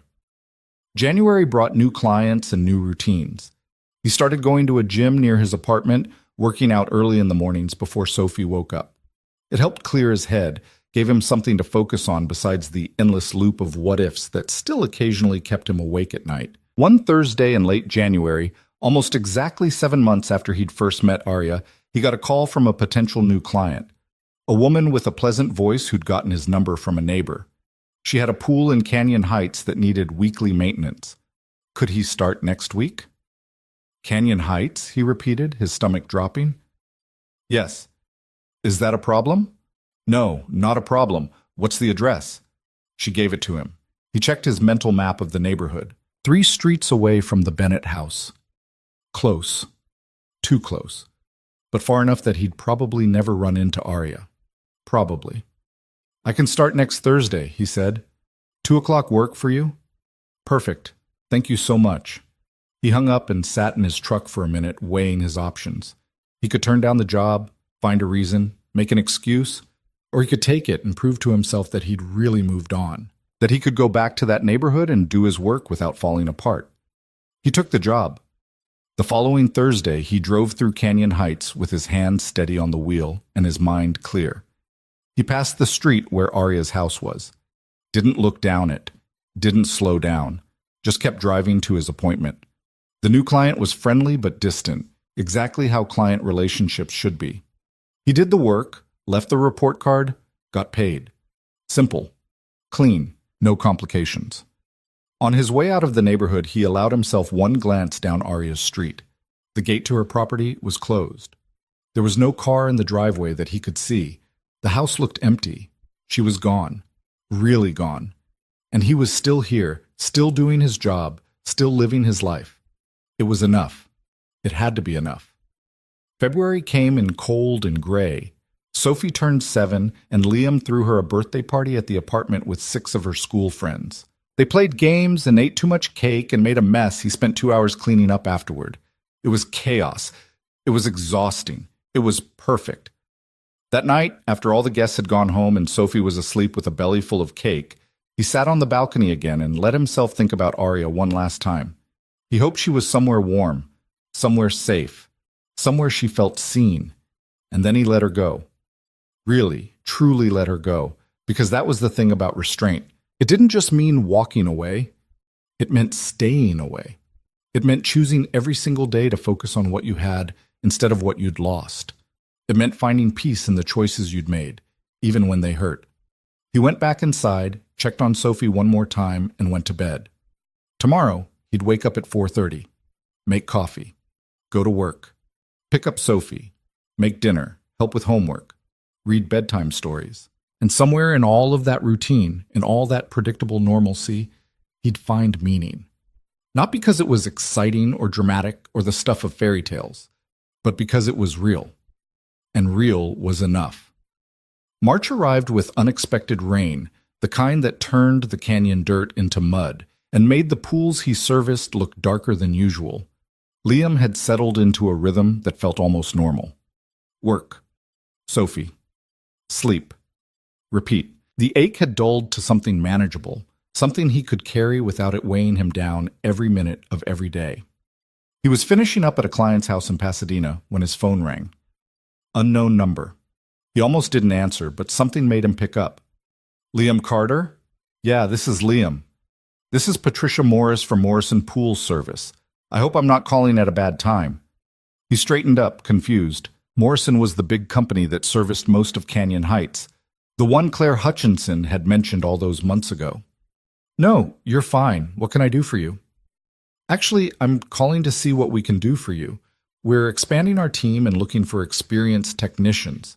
Your name came up through several client referrals. Would you be interested in discussing a position? Liam sat down on the edge of the pool deck. I'm sorry, what? Client referrals? Yes, we had 3 separate homeowners in the Canyon Heights area. Mention your work specifically when we were doing our quarterly check-ins. Said you were thorough, professional, reliable. One even said she was disappointed she couldn't keep you because you were overbooked. He knew immediately which client that was. Even now, even after everything, she was still looking out for him. I appreciate the offer, he said carefully, but I run my own operation. I'm not really looking to work for someone else. I understand, but I should mention the benefits. Health insurance, retirement plan, steady salary plus commission. And we're specifically interested in someone who could eventually manage our Canyon Heights division. It would mean more money and more stability. More stability. That word hit him hard. Because stability was everything when you were raising a kid alone, when you were one emergency away from disaster. Can I think about it? Of course. Take your time. I'll email you the details. If you're interested, we can set up a meeting. Thank you. I'll be in touch. He hung up and stared at his phone. 3 referrals, 1 from Arya, he was certain, but who were the other 2? He scrolled through his Canyon Heights clients mentally. Mrs. Chen, maybe. She always said nice things about his work. And possibly the Martins, who'd referred him to 2 of their neighbors already. Or maybe all 3 referrals were from Arya, using different names. Making sure he'd be taken care of, even if she couldn't be the one to do it. The thought made his chest tight. That night, after Sophie went to bed, he looked at the email from Morrison Pool Service. The salary was nearly double what he was making on his own. The benefits were real, and the position would mean consistent hours, which would mean more time with Sophie. It was a good opportunity. Maybe too good to pass up, but taking it would mean going back to Canyon Heights regularly, working in that neighborhood, maybe even servicing properties on the same streets he used to avoid. He'd have to be okay with the possibility of running into Arya, of seeing her with someone new, of watching her build a life that didn't include him. He typed out a response to Patricia Morris, then deleted it, typed it again, deleted it again. Finally, he wrote, "Thank you for the opportunity. I'd like to schedule a meeting to discuss the details." He hit send before he could change his mind. The meeting was set for the following Tuesday. Liam dropped Sophie at school and drove to Morrison's main office in Burbank. Patricia Morris turned out to be a woman in her 50s with sharp eyes and a no-nonsense demeanor. She walked him through the position, the expectations, the growth potential. "We need someone who can build relationships with clients," she said. "Someone they trust. From what I've heard, that's your strength." "I just do the work and treat people with respect. Nothing fancy." "That's exactly what we need. Too many technicians these days think the job is just about chemicals and equipment, but it's about people. You seem to understand that." He thought about all the conversations he'd had poolside over the years. Mrs. Pacheco and her lemonade, the Chens asking about Sophie's school, and Arya looking at him like he was the only person who'd ever really seen her. "Yeah," he said, "I get that." "Good. When can you start?" "I need to give my current clients notice, at least 2 weeks. Some of them I've been servicing for years." "That's fine, that's professional. We can work with that timeline." They shook hands, and Liam walked out of the office feeling like he'd just stepped into a new chapter. It was terrifying and exciting, and maybe a little bit necessary. Over the next 2 weeks, he called each of his current clients to let them know he was transitioning to Morrison. Most were understanding, a few were disappointed. Mrs. Pacheco cried, which made him feel terrible, but she said she was happy he was moving up in the world. "You deserve good things, mijo," she said. "You work so hard. You're such a good father. Good things should come to you." He thanked her and promised he'd stop by sometime to say hello. He meant it. His last day as an independent operator was a Thursday in late March. By strange coincidence, his final appointment was at the Bennett house. The new owners had hired him a month ago, completely unaware of the history. When he pulled up to the gate, now painted a different color, he felt the weight of everything that had happened here. A young couple met him at the door. They were friendly, enthusiastic about their new home, full of plans for renovations. They had no idea that 6 months ago, a woman had stood in this very pool crying, that 2 people had talked for hours on that deck about loneliness and possibility and all the things they couldn't have. He did the maintenance one last time, leaving everything balanced and clean. As he packed up his equipment, the wife came out with a check. "We're so sorry you're leaving," she said, "but we're excited for you. New job, right?" "Yeah. Working for Morrison now." "Well, they're lucky to have you. You've been great." He thanked her and left, driving away from the Bennett house for the last time. In the rearview mirror, it looked like any other house. No ghosts, no memories, just a building. Maybe that's all it had ever been. He started at Morrison the following Monday. The work was familiar, but the structure was different. He had a schedule that someone else created, a route that was optimized for efficiency. a uniform with the company logo. It felt strange at first, like wearing someone else's clothes, but the paychecks were consistent. The benefits were real. And when Sophie asked if they could afford to go to Disneyland for her birthday next year, he could actually say maybe instead of no. 2 months into the new job, he was assigned to cover for a technician who'd called in sick. The address was in Canyon Heights. Of course it was. He'd been lucky so far, mostly working in other neighborhoods, but he'd known eventually this would happen. He pulled up to the house and checked the service notes. The client's name was Davis. No mention of anyone he knew. He grabbed his equipment and headed to the backyard. A woman in her 60s was sitting on the patio reading a book. She looked up when he approached. "You must be from Morrison. Thank you for coming on such short notice." "No problem. I'm Liam. I'll be handling the service today." "Wonderful. The pool's been looking a bit cloudy. I think the filter might need attention." He got to work, and she went back to her book. It was a normal, unremarkable appointment. He was finishing up when she spoke again. "You know, you remind me of someone." He looked over. "Yeah?" "A young man who used to service one of my neighbor's pools. Very professional, very kind. I always thought he had a good heart." Liam's stomach dropped. "Your neighbor?" "Aria Bennett. Well, she's not Bennett anymore. She went back to her maiden name after the divorce. Cooper, I think. Or was it Collins? I can never remember." "Is she still in the neighborhood?" "Oh no, she moved months ago, right after everything was finalized. I heard she got a small apartment in Silver Lake and went back to school. Social work, I think someone said." The woman smiled. "Good for her. That marriage was never right. Anyone with eyes could see that." Liam focused very hard on coiling his hose. "Is that so?" "Oh yes. Her husband was barely home, and when he was, they seemed like strangers. Very sad." She paused. "There was some gossip, you know, about her and the pool service man, but I never believed it." "No?" "No, I saw them together once, actually. I was walking my dog past her house, and they were talking by the pool. And you know what I noticed? They weren't touching. They weren't even standing that close. They were just talking, like two lonely people who found someone who understood them." She looked at Liam directly. "I don't think that's a scandal. I think that's just human." He didn't trust himself to respond. He finished packing up his equipment in silence. "Are you all right, dear?" she asked. "Yes, ma'am. Just a long day." "I'm sure it is. Well, thank you for your work. The pool looks much better already." He drove away from that house with his hands shaking. Aria was in Silver Lake, had gone back to school, was building a new life, exactly like she'd said she would. And somewhere in the middle of that new life, she wasn't thinking about him. She'd moved on, which is exactly what he wanted, what he needed, what made all of this bearable. So why did it hurt so much? That night, he almost looked her up, almost typed her name into social media to see if she had any public profiles. Almost let himself fall back into the orbit of wondering and wanting and what-ifs. But he didn't, because he'd made a choice, and that choice didn't have an expiration date. It wasn't something you committed to only when it was easy. It was something you lived with every single day, even when it ached. Spring turned to summer. Sophie finished first grade at the top of her class.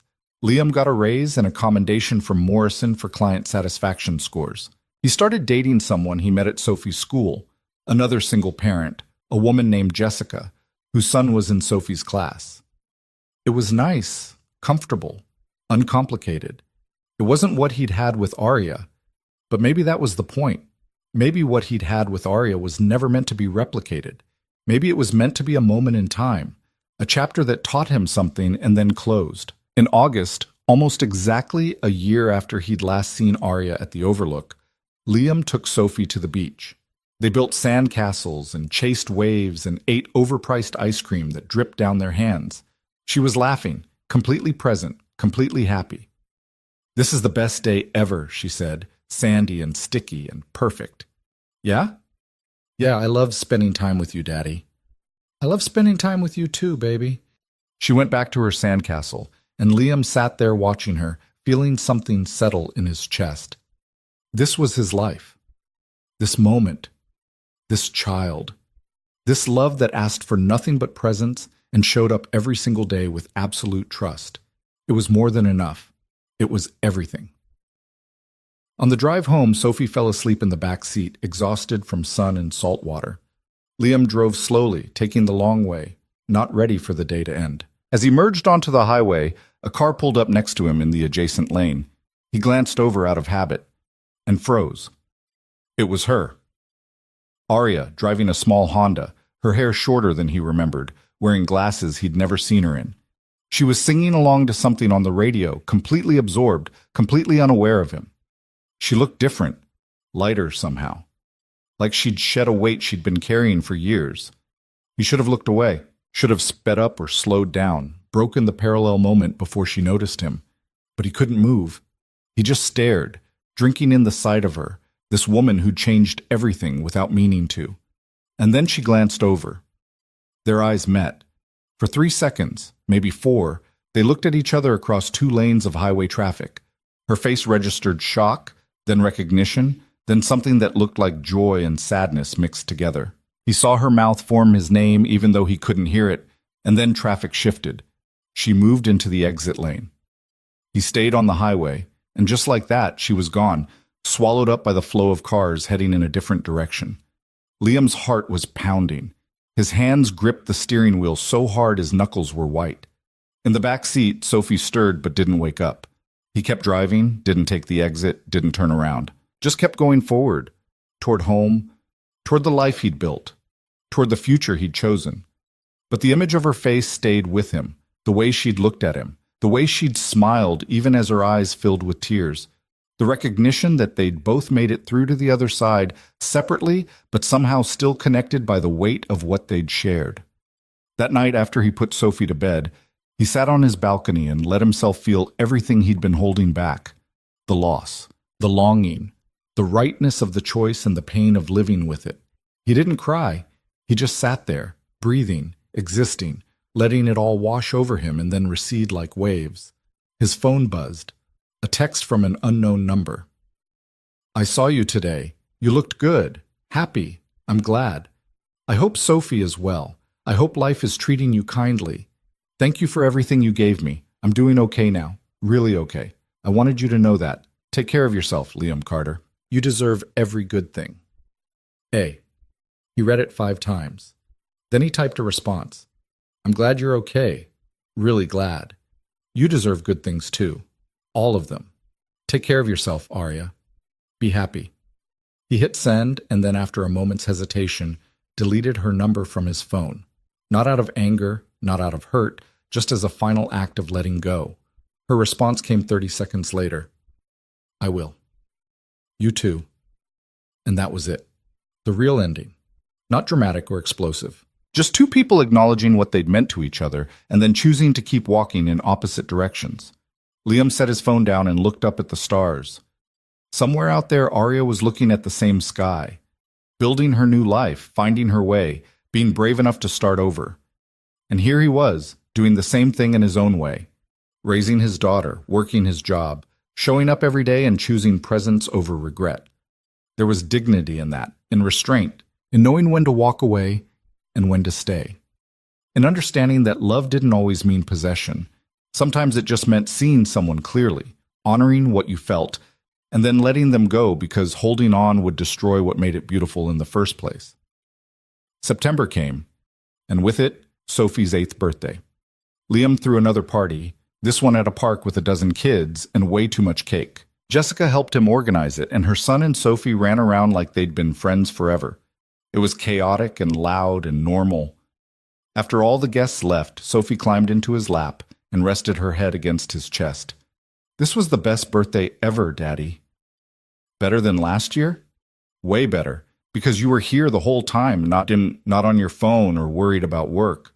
Just here. He kissed the top of her head. I'm always here, baby. I know. That's why you're the best dad in the world. She fell asleep right there in his arms, and he sat holding her as the sun set, feeling the weight of her trust and love and absolute certainty that he would always show up. And he would. That was the promise he'd made to her from the day she was born.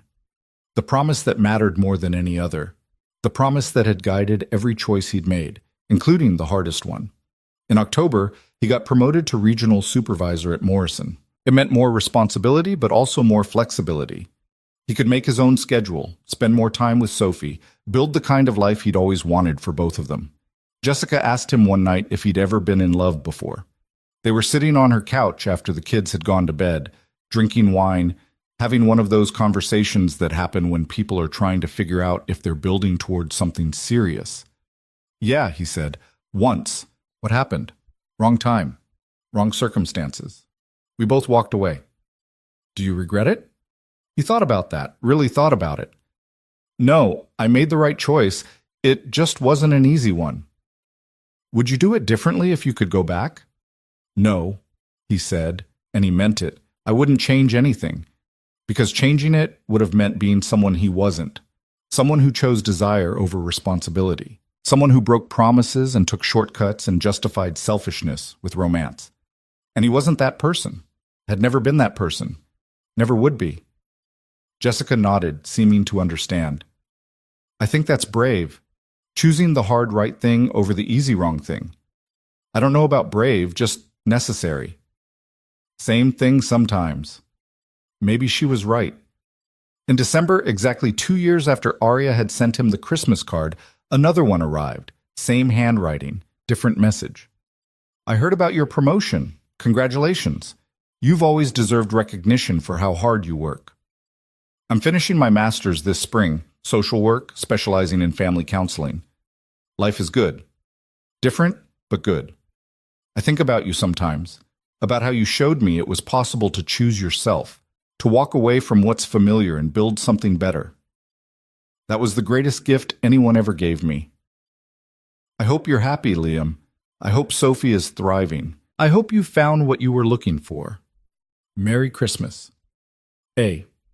He read it twice, then put it in the drawer with the first one. Small pieces of a story that would always matter, but would never be revisited. He wrote back on a plain card, keeping it simple. "Congratulations on finishing your degree. I'm proud of you. Sophie's doing great, smart, kind, everything I could hope for. I'm happy. Really happy. I hope you are too. Thanks for the memories and the lessons. Take care of yourself. L." He mailed it to the return address on her card. An apartment in Silver Lake, just like the neighbor had said. And then he let it go. Again. Finally. New Year's Eve he spent with Sophie and Jessica and her son. They watched the ball drop on TV and made too much noise with party horns and stayed up way too late. At midnight, Jessica kissed him, and Sophie made a disgusted face, and everyone laughed. It was normal, uncomplicated, real, and it was enough. Spring arrived with the kind of weather that made California worth all its flaws. Warm days, cool nights, everything blooming. Liam took Sophie hiking in the canyon. Not the overlook where he'd met Arya that last time, but a different trail. They talked about school and friends and all the small things that filled her world. "Daddy?" she asked as they sat on a rock eating sandwiches. "Do you ever wish things were different?" "Different how?" "I don't know. Like, do you wish Mom was here? Or that you had a different job? Or lived somewhere else?" He looked at his daughter, this incredible person who existed because of choices he'd made, good and bad. "No, baby, I don't wish for different. This life, right here, with you, it's exactly where I'm supposed to be. Even though it's hard sometimes, especially because it's hard sometimes. The hard things are what make us stronger." She thought about that, swinging her legs off the edge of the rock. "I'm glad you're my dad. I'm glad you're my kid." They finished their hike and drove home as the sun was setting. On the radio, a song came on that made him think of Arya. He didn't change the station, just let it play. Let himself remember for 3 minutes and 42 seconds. And then he let it go. Because that was the thing about restraint. It wasn't about never feeling. It was about feeling everything and then choosing what you did with those feelings. It was about honoring the past without living in it. It was about acknowledging loss without letting it define you. It was about being strong enough to walk away and wise enough to know when walking away was the bravest thing you could do. That summer, Liam turned 34. Jessica threw him a surprise party that wasn't really a surprise because Sophie couldn't keep a secret. All his friends were there, Rebecca and her family, people from work, Sophie's friends and their parents. It was loud and messy and full of laughter. Standing in the middle of it all, holding a beer, watching Sophie play with her friends, Liam felt something he hadn't felt in a long time. Complete. Not because his life was perfect. It wasn't. There were still bills to worry about and decisions to make and challenges around every corner, but he was present for all of it, showing up every day, choosing responsibility over escape, building something real with people who mattered. And somewhere across the city, he hoped Arya was feeling the same thing. Hoped she'd found her own version of this. Hoped she was complete too, in her own way. They would probably never see each other again, never have another conversation, never know how the other's story continued beyond this point. And that was okay, because what they'd shared hadn't been about possession or permanence. It had been about recognition, about two people seeing each other clearly in a moment when they both needed to be seen, about giving each other permission to want more from life than what they'd settled for. That was the gift. Not the relationship that never happened, but the courage to choose themselves, to walk away from what was comfortable but hollow, to build something better, even if they had to build it separately. As the party wound down and people started leaving, Sophie came over and hugged him. "This was a good party, Daddy." "Yeah, it was." "Are you happy?" "Yeah, baby. I really am." And he meant it. Every word. Years would pass. Sophie would grow up. Liam would build his career, maybe marry Jessica, maybe not. Life would continue in all its messy, unpredictable glory. And through all of it, he would carry the memory of one summer when a lonely woman in a big house had taught him that sometimes the most loving thing you could do was let someone go. He never forgot the lesson, never forgot the conversations, never forgot the weight of choosing right over easy. And he never regretted it, because in the end, restraint wasn't about denying yourself. It was about knowing yourself well enough to understand what you could afford to lose and what you couldn't. Liam had made his choice. He'd chosen his daughter, his integrity, his future. And in doing so, he'd given Arya the space to choose herself. That was love too. A different kind. The kind that didn't make for fairy tales but made for real life. The kind that hurt and healed in equal measure. The kind you could live with. The kind that lasted.